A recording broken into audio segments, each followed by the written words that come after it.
જય શ્રી કૃષ્ણ ભક્તજનો, માતાઓ અને વડીલો. આજે છે પવિત્ર પાવન પુરુષોત્તમ માસના શુક્લ પક્ષની છઠ. તો આ શુદ્ધ છઠના શુભ દિને માણીએ પુરુષોત્તમ માસની મહાત્મ કથાનો છઠ્ઠો અધ્યાય અને ધનબાઈ મનબાઈની વાર્તા. અધ્યાય છઠ્ઠો. પ્રભુ વિષ્ણુ ભગવાનની વિનંતી. નારદ બોલ્યા, હે નિર્દોષ નારાયણ, વૈકુંઠના અધિપતિ વિષ્ણુ ભગવાને ગોલોકમાં જઈ શું કર્યું હતું એ સાંભળવાની ઈચ્છા છે, તો કૃપા કરીને તે મને કહો. શ્રી નારાયણ બોલ્યા, હે નારદ, વિષ્ણુ ભગવાન અધિક માસની સાથે ગોલોકમાં ગયા. ત્યાં જે બન્યું હતું તે તમને કહું છું, તે તમે સાંભળો. એ ગોલોકની વચ્ચે શ્રી કૃષ્ણ ભગવાનનું મંદિર છે. તે મણિમય થાંભલાઓથી શોભતું છે. શ્રી વિષ્ણુ ભગવાને તે દૂરથી જોયું. એના તેજથી અંજાઈ આંખો બંધ થઈ જવા લાગી. ધીમે ધીમે આંખો ઉઘાડી ધીમા પગલે તે આગળ ચાલ્યા. અધિક માસને પાછળ રાખ્યો હતો. ભગવાનના મંદિરે પહોંચી અધિક માસ આનંદયુક્ત થયો. અંદર જઈને વિષ્ણુ ભગવાને તરત જ શ્રી કૃષ્ણ ભગવાનને નમસ્કાર કર્યા. લક્ષ્મીપતિ વિષ્ણુ ભગવાને બંને હાથ જોડી સ્તુતિ કરી. શ્રી વિષ્ણુ ભગવાન બોલ્યા, વ્યાપક ગુણોથી પર ભક્તો સમક્ષ પ્રગટ થનારા અને ગોવાળનો વેશ ધારણ કરતા આપ ગોવિંદને હું વંદન કરું છું. આપ વૃંદાવનની વચ્ચે રાસમંડળમાં રહો છો. આપની સુંદર આકૃતિ ત્રણે ઠેકાણે વાંકી ઉભેલી જણાય છે. આપ બે ભુજાવાળા, હાથમાં મુરલી ધારણ કરનાર તથા પીળા વસ્ત્રો પહેરો છો. આપ અચ્યુત ભગવાનને હું વંદન કરું છું.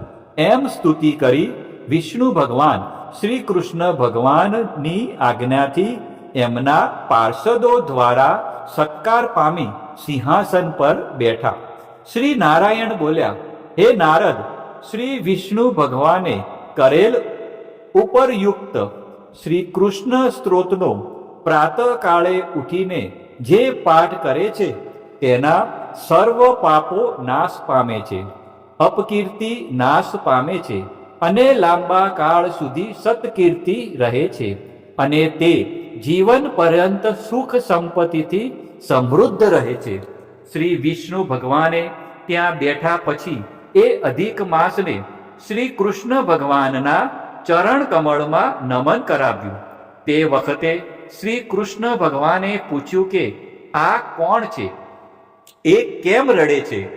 ગોલોકમાં વસનારા બધાએ સદા આનંદથી વ્યાપ્ત રહે છે, છતાં હે લક્ષ્મીપતિ, એને એવું તે કયું દુઃખ છે કે તેની આંખોમાંથી આંસુઓ વહી રહ્યા છે અને તે ધ્રુજી રહ્યો છે?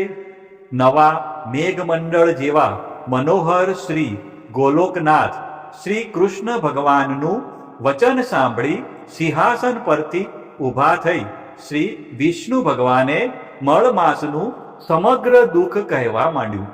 શ્રી વિષ્ણુ ભગવાન બોલ્યા, હે વૃંદાવનને આનંદિત કરવામાં ચંદ્ર સમાન શ્રી કૃષ્ણ ભગવાન, આપની સમક્ષ આ અધિક માસનું દુઃખ હું કહું છું. એ સ્વામી વગરનો છે, એને કોઈ અધિષ્ઠાતા નથી. 12 મહિનાઓએ તિથિઓ, કાષ્ટાઓ તથા લવ વગેરે કાળ અંશોએ આને તિરસ્કાર કર્યો છે. સર્વ પ્રાણીઓ, વનસ્પતિઓ, નદી નાળા, સરોવર વગેરેએ એને ધિક્કારે છે. આ સૂર્યની સંક્રાંતિથી રહિત છે, અને આ નધણિયા તો મલિન મળ માસ સદા શુભ કર્મોમાં ત્યજાય છે, અને આ મહિનામાં સ્નાન કરવું નહીં તેવું સર્વ સ્વામીના ગર્વવાળા કહે છે અને તેને તિરસ્કારે છે. આથી તે મરવા તૈયાર થયો, પણ બીજાઓએ તેને મારી પાસે મોકલ્યો છે, તેથી અમારા શરણે આવ્યો છે. ખરેખર આનું દુઃખ દૂર કરવું અશક્ય છે. આપના ચરણ કમળને શરણે આવેલો કોઈ પ્રાણી કદી શોક કરતો નથી. એ વચન મિથ્યા કેમ થાય? હું સર્વનો ત્યાગ કરી અહીં આપની પાસે આવ્યો છું, તો મારું આવવું સફળ કરો, એમ પરમાત્માને વિનંતી કરી. શ્રી વિષ્ણુ ભગવાન શ્રી કૃષ્ણના મુખ કમળને જોતા એમની સાથે ઊભા રહ્યા. કથા સાંભળવા ઉત્સુક બનેલા શૌનકાદિ વગેરે ઋષિઓ બોલ્યા, હે સૂતજી, તમે ભગવત કથાનું દાન કરનારા છો. તે પછી ગોલોકવાસી શ્રી કૃષ્ણ ભગવાને શું કહ્યું હતું અને શું કર્યું હતું તે કહો. શ્રી વિષ્ણુ ભગવાન તથા શ્રી કૃષ્ણ ભગવાનનો આ સંવાદ સર્વ લોકોનો ઉદ્ધાર કરનાર છે. હે સૂત, બ્રહ્માના પુત્ર નારદજીએ ઋષિઓના ઈશ્વર શ્રી નારાયણને શું પૂછ્યું હતું તે કહો. એ નારદ મુનિ ભગવાનના મહાન ભક્ત છે, તેથી તેમનું એ પ્રશ્ન વચન ઉત્તમ ઔષધ રૂપ જ કહેવું જોઈએ. શ્રી બૃહદ નારદીય પુરાણના પુરુષોત્તમ મહાત્મનો પ્રભુ વિષ્ણુ ભગવાનની વિનંતી નામનો 6ઠ્ઠો અધ્યાય સંપૂર્ણ. હવે પતિત પાવન પુરુષોત્તમ માસની કથાનું આપણે રસપાન કરીએ. તો આપણે હવે સાંભળશું ધનબાઈ મનબાઈની વાર્તા. ધારાનગરીમાં રાજા ભોજનું રાજ તપે. રાજા ઘણો દાની અને પ્રજા વત્સલ, પ્રજાના દુઃખે દુઃખી અને સુખે સુખી થાય એવો રાજા હતો. આ નગરીમાં ધનબાઈ અને મનબાઈ નામની 2 બાઈઓ રહે. બંને પડોશણ હતી. સાથે જ વ્રત કરે અને તપ કરે. ધર્મ ધ્યાન પણ ઘરે જ કરે. એવામાં પુરુષોત્તમ માસ આવ્યો. ધનબાઈ અને મનબાઈએ વ્રત લીધા.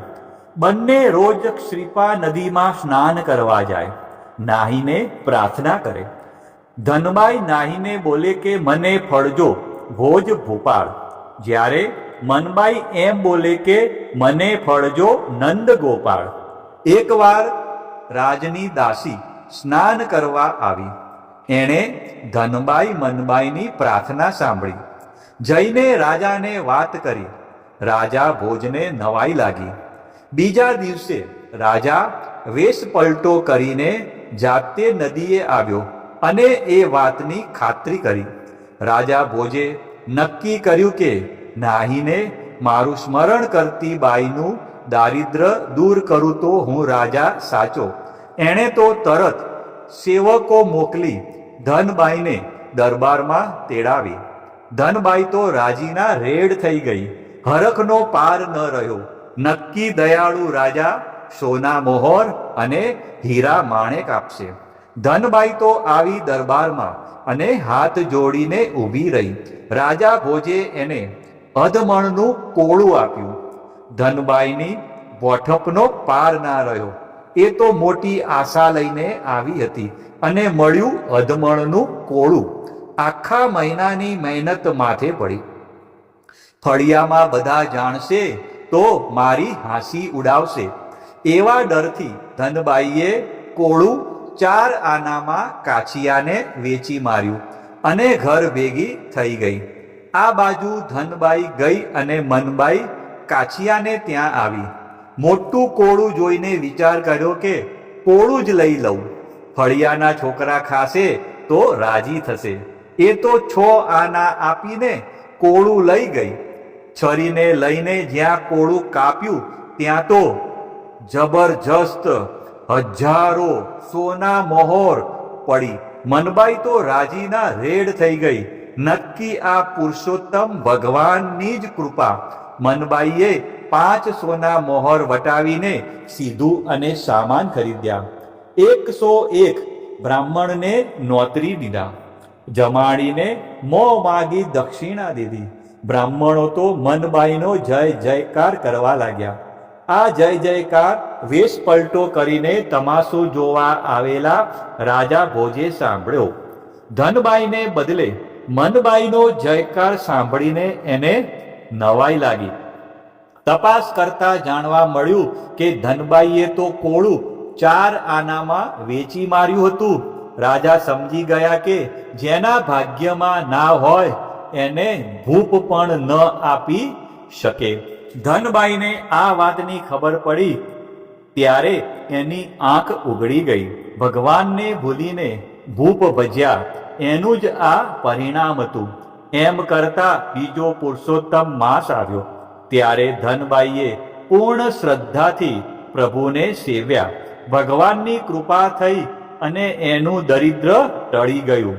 અમૃત માસ અંતરથી ભજે, ઘરે પુરુષોત્તમનું ધ્યાન, અંતરથી આરાધના કરે, અવશ્ય મળે ભગવાન. હે પુરુષોત્તમ ભગવાન, તમે જેવા મનબાઈને ફળ્યા એવા સૌને ફળજો. બોલો પુરુષોત્તમ ભગવાનની જય. ફરીથી મળીશું કાલે એક નવા અધ્યાય અને એક નવી વાર્તા સાથે. ત્યાં સુધી બોલો શ્રી પુરુષોત્તમ ભગવાનની જય.